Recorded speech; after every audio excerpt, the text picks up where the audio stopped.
Hey peeps, welcome back to another video. Today I want to talk about 4 items beside the tier that are very good in TOGC and you might want to PRIO if you can.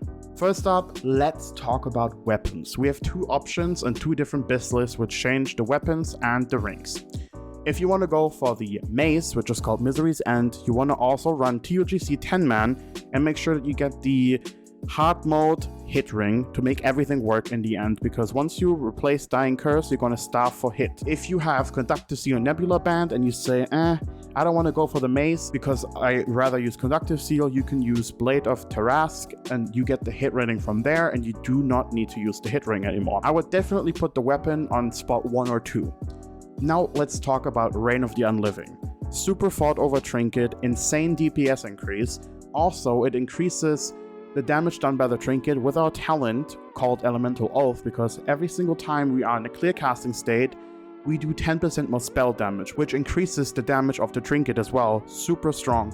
Also, we almost proc it off GCD, if not off GCD, with a little bit of more crit, meaning super strong for us as well. Definitely would put this at spot 1 or 2. Next up, a few more items that are super good for us, but not as fought over. Talking about the shield. Bastion of the Purity is also really good, a very strong upgrade, especially if you do not have Wisdom's Hold. The thing about the shield is Holy Paladins and Resto Shamans want this. If you only have 2 Holy Paladins and no Resto Shaman, you might not want to PRIO it just because it's easy for you to get if it drops. Obviously, depending on the guild, like in my guild as an example, we didn't see the Wisdom Hold shield for 16 weeks. If I could, I would definitely PRIO it just because the DPS gain is super strong and it never drops for us. The neck also is biz and super good. The DPS gain from the neck isn't as big as other items, let's say the weapon or the trinket, but still a very nice thing to put on the PRIO list. Leg wraps of the Awakening are super duper strong legs.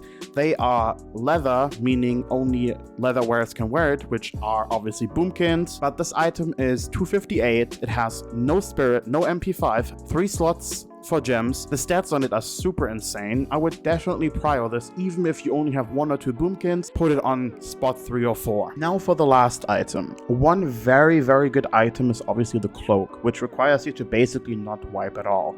Meaning if you are in a decent guild, you can definitely put this at spot 3 and PRIO it, or even at spot 2 if you want it really badly. The DPS gain from it is insanely strong. Super good item. But if you are in a casual guild, a semi-hardcore guild or something, and you will basically have a few wipes every single week for the first month or 2, instead you could PRIO the boots, the male boots, which are not technically as fought over because yes, they are male, and only Enhancement Shamans and Resto Shamans want these, because finally Paladins have a plate version with the exact same stats, though the Holy Paladins won't yoink our boots. Another item that is very important to put everything together is the Cloth Hit Belt. If you have the trinket and you're not using Dying Curse anymore, you're gonna starve for hit, meaning this cloth belt is very important for you, and you should definitely have it already. I would definitely, if you have 100% chance to get the trinket super duper early, and it's like guaranteed, when it drops it's yours, I would definitely make sure that you have either the belt, the cloth hit belt, or you're using the dagger plus the hit ring from TOGC 10-man. Because you can basically not have the belt and use another item for it, which would technically be the TOGC 10-man hit ring, and it's still gonna be fine till you get the belt. This is it for the video. I really appreciated you watching this. If you can, please give me a like, maybe even give me a sub. Would be greatly appreciated, and I shall see you in the next video.